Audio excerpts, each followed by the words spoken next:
Shannon Kerwin, and I'm with my good friend. Hi, this is Waboso. And we are introducing you to our podcast, Eve Intersected. And this is born out of our collective, I'll classify it as love and appreciation for each other and the discussions that we have that we believe others are experiencing in the world of sport, outside of sport, in academia, in our homes. And we welcome you, and we hope you enjoy the content that we're about to present, which starts with episodes around the Super Bowl halftime show from 2025. Absolutely. Thank you so much, Shannon. We invite you guys all to come on this journey with us, where we're really just two women trying to find common ground in this world that's becoming ever more complex. 100%. I look forward to chatting with you, Kay. Same.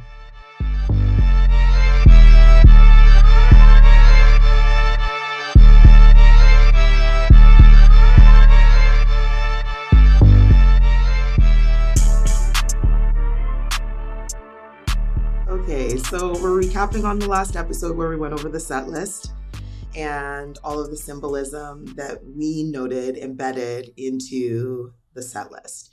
So today we're very excited to begin talking about Serena Williams. Yes, here we are. Yes. Shannon, I want you to talk about, please, a little bit about our connection to Serena Williams in terms of how this opportunity was birthed in the first place. Yeah, absolutely. So we've alluded to it in our previous chats, but the idea of Kay and I, we have lots of conversations around what's happening in pop culture and sport in our lives. And I was at this Super Bowl party, consuming with the majority of the folks in the room were other white individuals. And we saw Serena Williams, or we thought we did. It was that Serena Williams? I'm not sure. Why is she there? What's happening? And then immediately, because my children were there and my daughter follows Kendrick Lamar and SZA and Drake in this case. Oh, I think that's Drake's ex-girlfriend. And so the commentary just went immediately to that narrative. And that was the commentary in the room. And then as I was starting to learn and listen and see other things, immediately I was like, oh no, there's way more to this story about why Serena Williams is there, the dance that she was doing, the Crip Walk, which I learned a lot more about doing some reading. So then immediately I'm reaching out to you, Kay. I was saying over text, what is happening? We need to talk about this. Maybe we could podcast just as an idea of how we could kind of talk through it because I needed to learn more. And look what we manifested. There we are. It was such a wonderful moment. I feel like, because now we've had these, now it'll be 3 beautiful conversations about what the entire show meant. And I just think, one, thank you for having the conversation with me, because it was a hard space to realize how much I didn't realize or understand or know about the symbolism that was occurring at that halftime show. But yeah, Serena Williams, it was a moment really in that entire show that was so meaningful.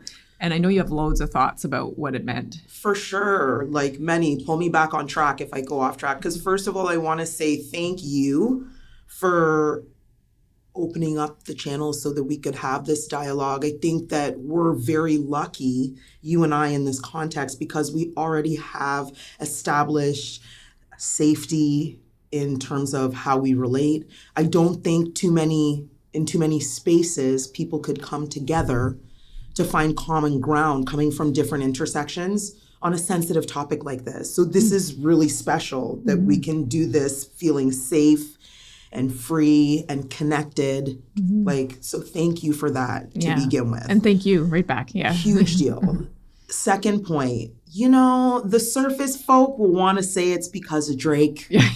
We've managed to not really need to include him in our conversations thus far. That I'm very happy about, because I think a lot of that is like the hype that distracts you from the substance of what was happening here. Yes, on the surface, we could say Kendrick invited Serena as a dig at Drake, considering that in some, popularly known that the song is directed at Drake. He mentions him in the song. But to go deeper, I saw this as a moment.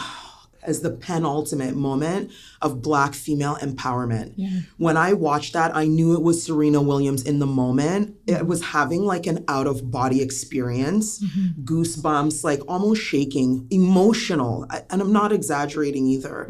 And here's the reason why. We first saw Serena crip walk. Okay, I'm sorry, let me back up. They're both Compton natives as well. So they come from a common space in society. I don't know if they have connections beyond that, but that's a wonderful connection to have because they're two global superstars that were birthed in that space. So shout out to Compton. You produce wonderful indigenous citizens. But to see her do that was so fantastic because the first time we saw her do that was when she was playing tennis. Yeah.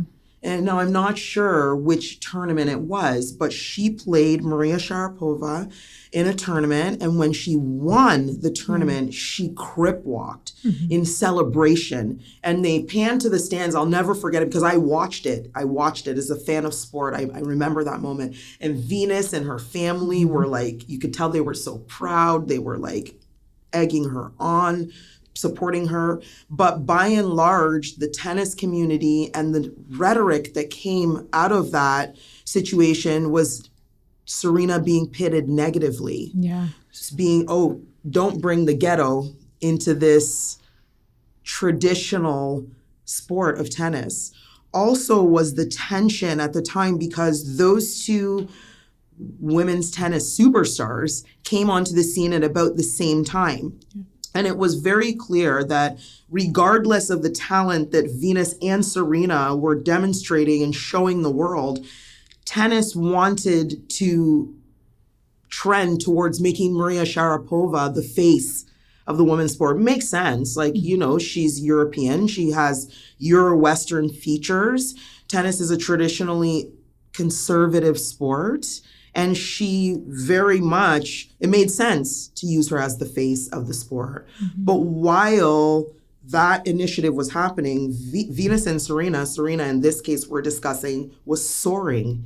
And her talent and her charisma and her philanthropic extensions were all making clear statements that the industry, the tennis industry, was choosing to ignore so that they could thrust somebody else who they preferred into the spotlight. So this was Serena's full circle moment. This was her opportunity to take back the narrative for herself, to rewrite it in a way that suited her and celebrated her as a woman, as an athlete, and as a Black phenom. Yeah. What do you think? Yeah, super powerful. I think maybe in the last episode, I might have mislabeled it as Wimbledon because I think it was the Olympics, and maybe we talked about that. Either way, the event is on a global scale. It is really propping up one versus the other. It did pit them against each other, and it was from the reading I've done since we originally talked.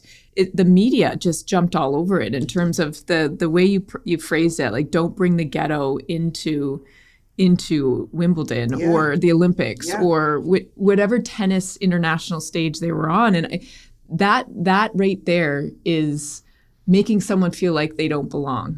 Immediately. It creates that tension. And again, it comes back to that didn't even think of what that meant at the time.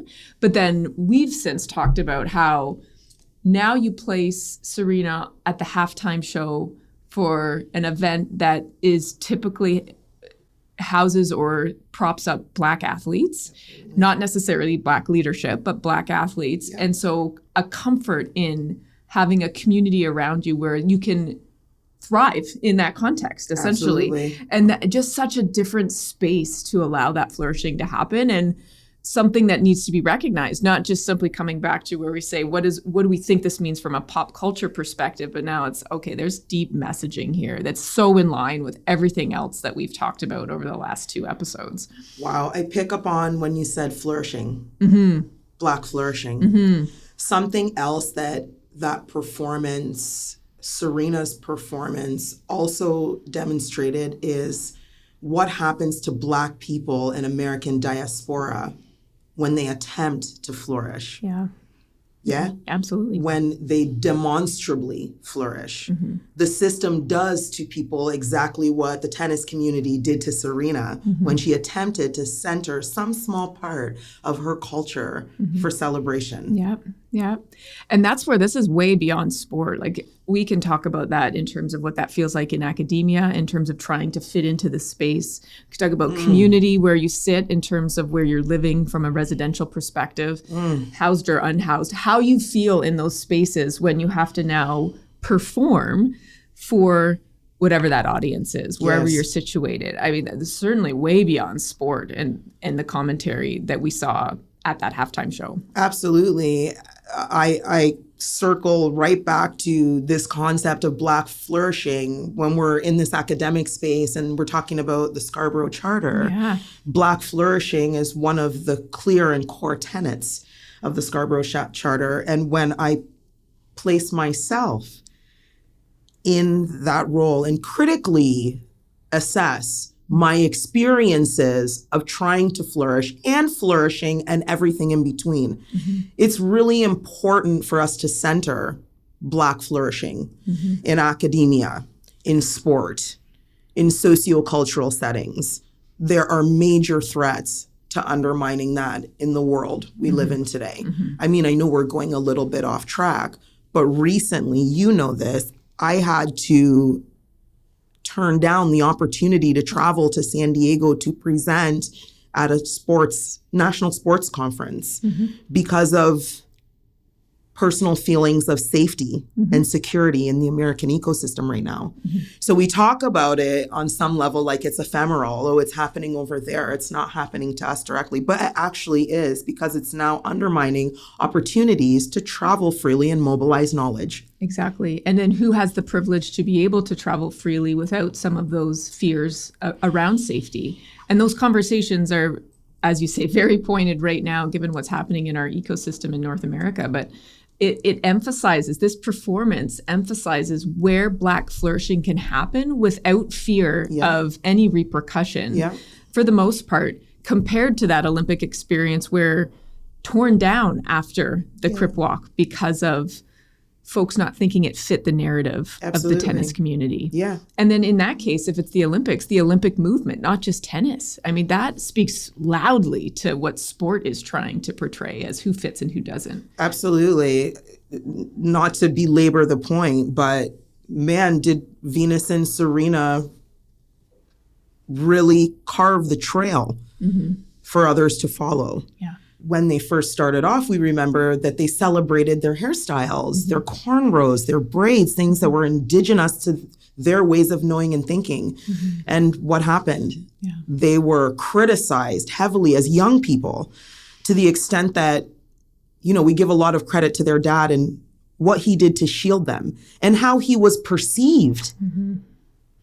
The stigma that he bore in order to protect what he assumed was his children's innocence in this space. So some very profound outtakes that I think are larger than the space we have here. Yeah. But this is a deep hole dive. So kudos to her for thrusting herself, her community, and her values, things that are important to her, boldly in the spotlight, which she's always done. She's never shied away from it.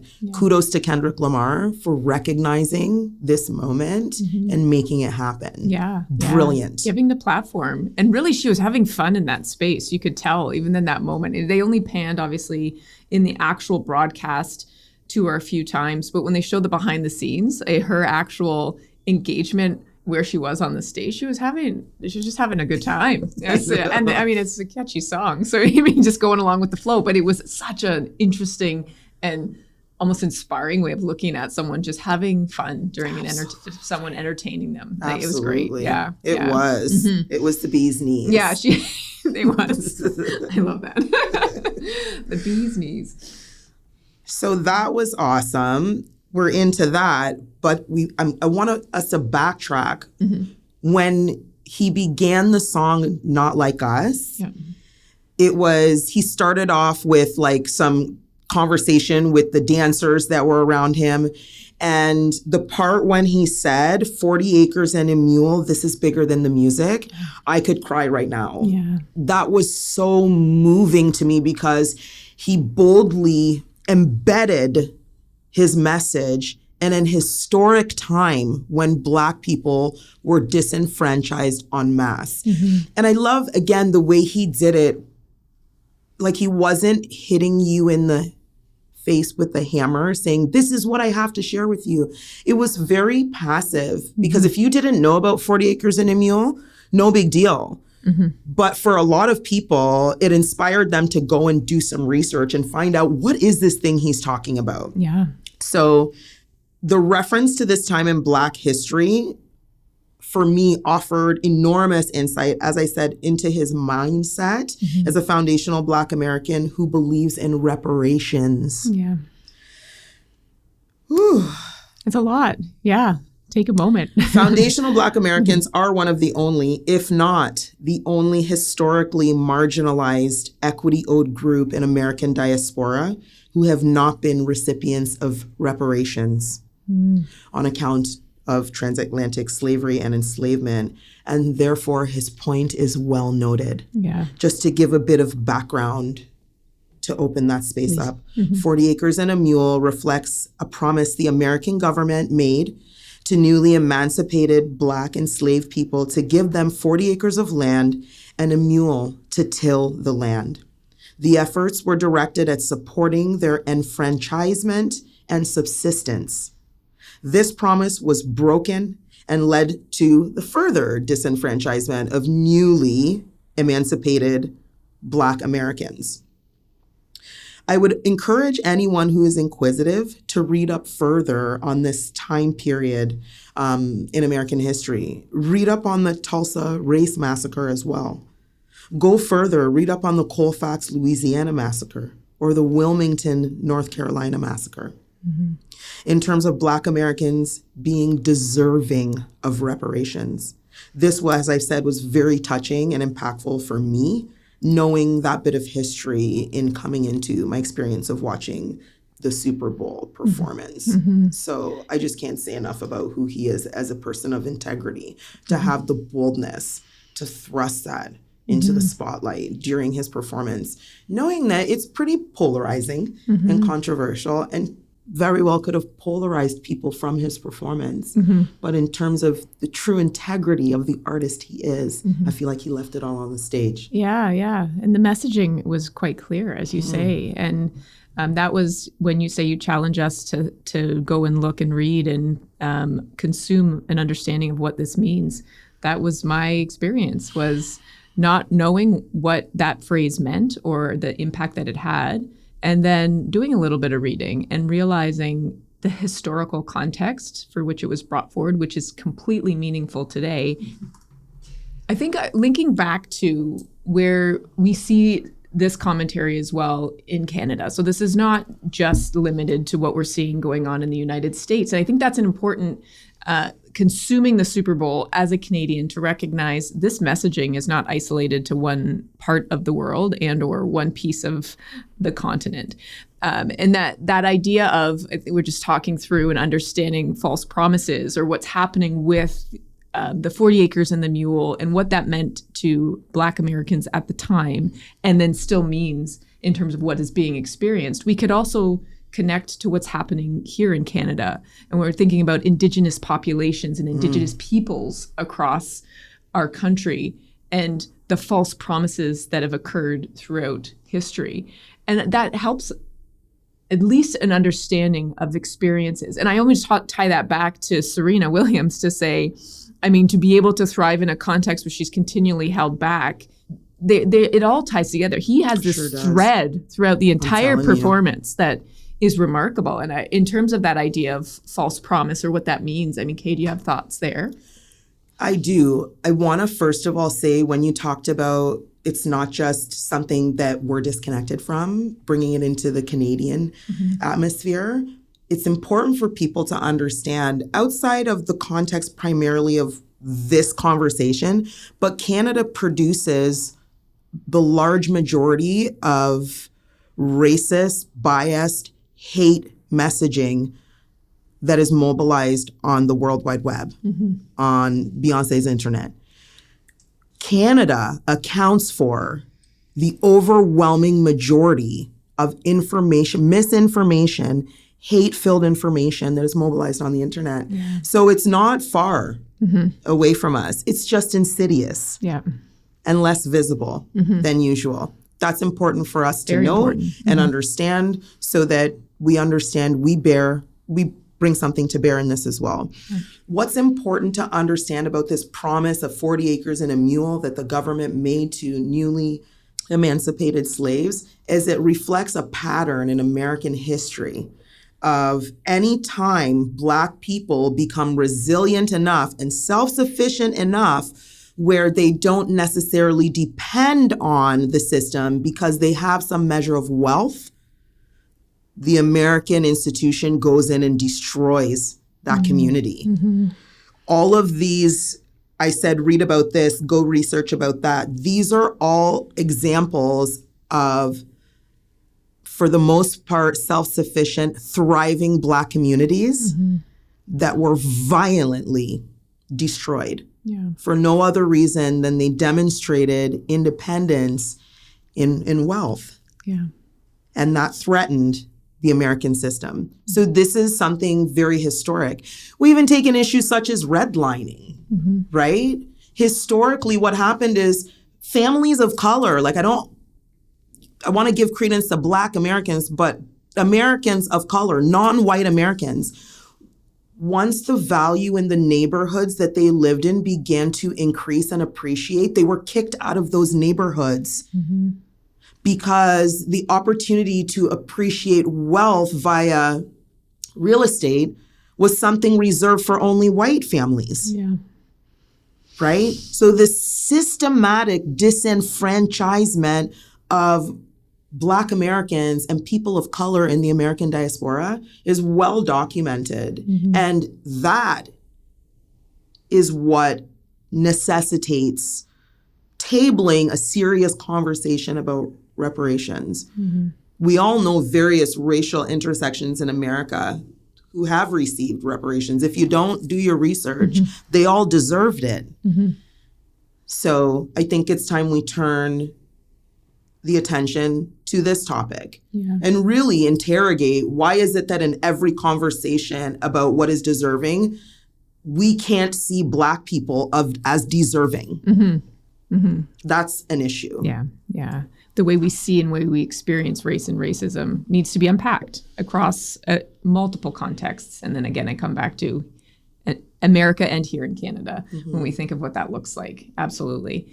And I mean, that leads into, one of the final pieces I know that we talked about in the way in which the dancers laid themselves out at the end of the performance. They formed a swastika. Yeah. How do you experience that in the moment when you're consuming and watching? And to be fair, we had left the production. So at that point, I'd stopped watching because of the way in which the conversation was going. And it didn't even dawn on me that had happened. What an important piece of a performance to miss. I say shame on me and shame on us. But at the end of the day is, wow, when we talk through this beforehand, just saying the powerful messaging at the very end. But not even shame on you, because everybody was inspired and starting to want to deconstruct. Okay, what did I just see? Was that right? Our attention was redirected, rightfully so, by the points he was making in the performance. That part for me was, I keep saying goosebumps, but I kept having goosebumps. And these were my thoughts when I saw that. I thought that he's a very political figure. He doesn't shy away from that as a citizen. He doesn't, stay within his artistic bubble and say, oh no, I don't comment on political things because I'm an artist. So this was well within his wheelhouse. And I thought it represented political commentary, definitely, on America's descent into fascism. This part, I keep talking about how thoughtful he is, but truly to take a moment to talk about, to recognize his dedication to giving a voice to progressive issues that are important within his community and the Black community at large. quite literally interpreted, it can be construed, that action, as a protest to the ongoing Palestinian genocide. I don't want to go too much into that because I understand it is also a highly contentious topic, and we're talking about the Super Bowl performance. But as a bold performer, I think it's important to also speak with boldness in terms of things that we saw in the performance and not shy away from naming them. Yeah, absolutely. Yeah. And I think that's part of it. We often talk about how there's a debate around how sport should be this neutral space where we don't get into political action. That is articles are on that. But I think our point here is we can't say whether it should or shouldn't be. It is. Fair. It's a political space. It's been used historically as a political space when we think of the way it's been used through the Olympic movement historically as a way to set up certain powerhouse countries across the world against one another. To say, is it a debate, I think is almost just a way to cloud the fact that it is a platform. Entertainment is a platform to be able to have some of these very bold political statements, and it happens. Absolutely. Not to get too far outside of our context, because I still have some thoughts on when they did that, but I'm also reminded, sports doesn't happen in a vacuum. Politics doesn't happen in a vacuum. We're embedded in a real world.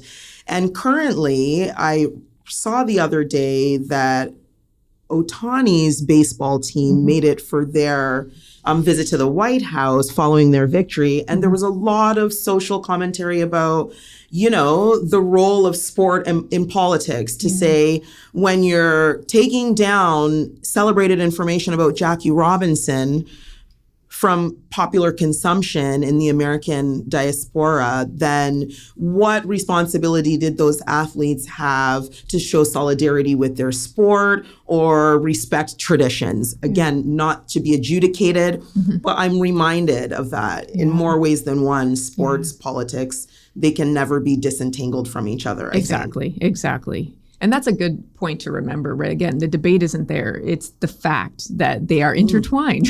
Yeah. And to claim that they are separate doesn't do justice to what's happening. Fair. And particularly the history of what we've seen go through sport. I agree with you. Furthermore, I thought this is just my personal opinion in terms of us layering, right, interpretations on the symbolism based on our lived experience. And so for me also, I thought that part of the performance was a reminder that playing the American games causes its citizens to become disconnected within their role as global citizens.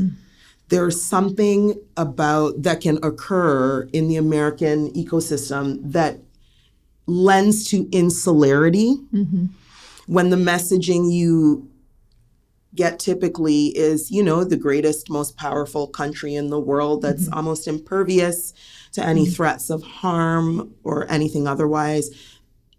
It conditions an insularity. It has the potential to, in its citizens, to say, well, we don't have to worry about what's going on anywhere else because we're fine. Everything is perfect here. And I believe that happens in that space where people turn an eye away from progressive issues. And people have the liberty to, truthfully. It doesn't mean it's the socially progressive thing to do, but the ecosystem and the environment lends itself to being able to turn away from issues and center yourself as a global citizen that I think is unique to the American diaspora. Yeah, interesting. Yeah, and having the privilege to say that they're not going to engage, or we aren't going to engage as a white person in this space, to say I don't have to tackle this issue because I don't need to, is a privilege. I agree, 1,000%. And I think it's a privilege we don't call out. Yes. And see for what it is. Hardly ever. Yeah. And so, sorry, were you going to say something? I was just going to say it comes to the forefront throughout this entire performance. And we're pulling out little pieces of the performance. But I think the emphasis here right from the start, and even when we talked about removing the controversy and the rivalry from the sort of rhetoric of what people are saying, is we need to challenge ourselves to dig deeper. We need to read more. We need to not discount history. We need to be aware of historically what has happened and whether or not folks agree on things. It's to at least be educated on what has happened and then choose how you're going to react or behave. I think there's far too much consumption based on sound bites that then aren't based in history or context that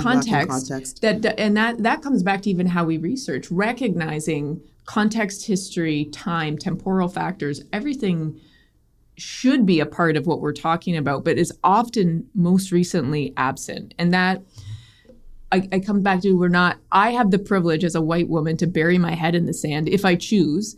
But I sort of the plea is, let's not do that. Like, let's have these conversations, which are hard in some cases, sure. But at the bottom of it, to be better global citizens, to be a better citizen, even here on campus, in my community, in my home. Come on, at least do the very least, which is be educated on what these topics are. I mean, that's the very bare minimum. And that sometimes is hard for some folks. And for me, in some cases, I can say that that's been hard. You know, what's so interesting is everything you said makes intuitive sense. Yeah. And everything that you said so articulately means be aware. Mm-hmm. Be awake to the truth. Yeah. Yeah. Oops, woke. Did I just use a bad word? We might have to bleep that one out. Right? Yeah. Like everything you're saying is be more aware, be more attuned, be aware of how to access information, how to critically engage with the information, how to find the truth. Mm-hmm. Yeah. But in today's world, when you use the nickname and say, oh, I'm trying to be woke. Yeah. Then people say, oh, it's a bad word. It's a bad word. Yep. You're a bad person doing bad things. Yep. And for the life of me, I'm still unable to negotiate where what was memeified somewhere along the way that led to a significant contingency of people in the Northern Hemisphere buying into this rhetoric that when you're aware and awake to seeing things as they are, that somehow you're bad. Yeah. Yeah. I'm probably about 2 years ago, I was embedded in a conversation with a group of my friends who I'd grown up with, all white women. And I was called woke in that conversation and in a derogatory way. Mm-hmm. And my response was, because I was close with these individuals, was I'm simply reading a lot and learning more. I'm not sure that's a bad thing. And it was an awkward, silent part of the conversation. But it's to your point, is to say, I'm just more aware of things that I had no idea about for various reasons. And why is that a bad thing that I know more now? Absolutely. And that's, you're so right. Societally, we are shaming folks for understanding and knowing and learning about history and embracing and then doing what they will with that information. So we're in a really strange conundrum. Yes. And we need to talk about this more later. Absolutely. This is a deep dive. Yeah. We could go, because I had a few more things I was thinking about. I was like, oh, this could be another 2 hours here. But yes, we will definitely dive into that, because it's a thing we need to tackle and really hit head on. Absolutely. Yeah. I agree 1,000%. Okay, coming out of that little rabbit hole now, back on Kendrick's Superbowl stage. Yes. Wow. Where did this train take us? I love it. Right? I think now we're at the point of the performance where it's the last song, TV Off. Yeah. It's like one of my favorite songs ever. Mm-hmm. I can never listen to that song once. I listen to it like 5-6 times in a row. It just has that beat, that energy that I love. But so that was a wonderful performance for me. But as he performed that song, I think in the background, it lit up to say the revolution won't be televised or something like that. Mm-hmm. And again, just like his way of connecting his performance to iconic pillars in Black culture is profound, because most people know that saying, but they know it as quoted by Gil Scott-Heron, which is to say, again, the revolution will not be televised. And to reference Heron directly, because he explains what he meant by saying the revolution begins in the mind. He says that the first change that takes place happens in one's mind. So you have to change the way you think before you can change your lived experience in the world. And that is not something that can be captured on film. Yeah. Right? Super cool. So turn your TV off was the message I got from that final song, and jump into the progressive work of critical self-evaluation, reflecting on how we all wield power. Yeah. Like that was what hit me there. What do you think? 100%. Everything's going through my mind right now because I think thinking about how we all wield power, that comes back to even Serena Williams and this idea of who's wielding power to allow her to feel safe in that space or not. What's the power that she's holding in that space? I'm sitting in a room watching the Super Bowl with a bunch of friends. What power do I have in that space to shift conversation? The power in the room when you're sitting with your family or your children or your partner or whoever is consuming with you. Like there's so much to that message where it's just challenging us to back to our previous conversation. Think. Let's think about what we're doing and how we're acting and what this means in the spaces that we're in. Absolutely. Yeah. Just genius. Yeah. Brilliant.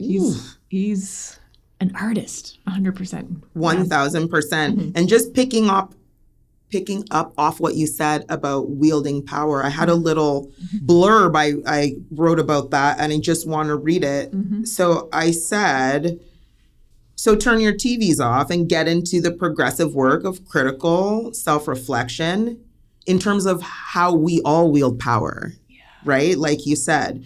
And again, reiterating what you said very eloquently, because we all participate in the process of wielding power. No one is absent. Even if you're sitting on the sidelines, that's a choice you made. And that choice represents your personal power. So nobody is absent from this process. The pivotal philosophical question therefore becomes, what kind of power are we each wielding individually? So being aware of what you contribute to any space you're within. Being critically self-aware. How do we thoughtfully engage our power in our spheres of influence? Whether it's at home, in my community, in my school. And so then the performance ends, that TV off performance ends with another flash that says game over, which was so cool. So it's like, checkmate, game over. Who wins at the American game? Decide for yourself. Yeah. Right? It's open to interpretation. And with that invitation in mind, that was a spirit with which we entered into this conversation. Absolutely. Thank you, Kay. Thank you so much.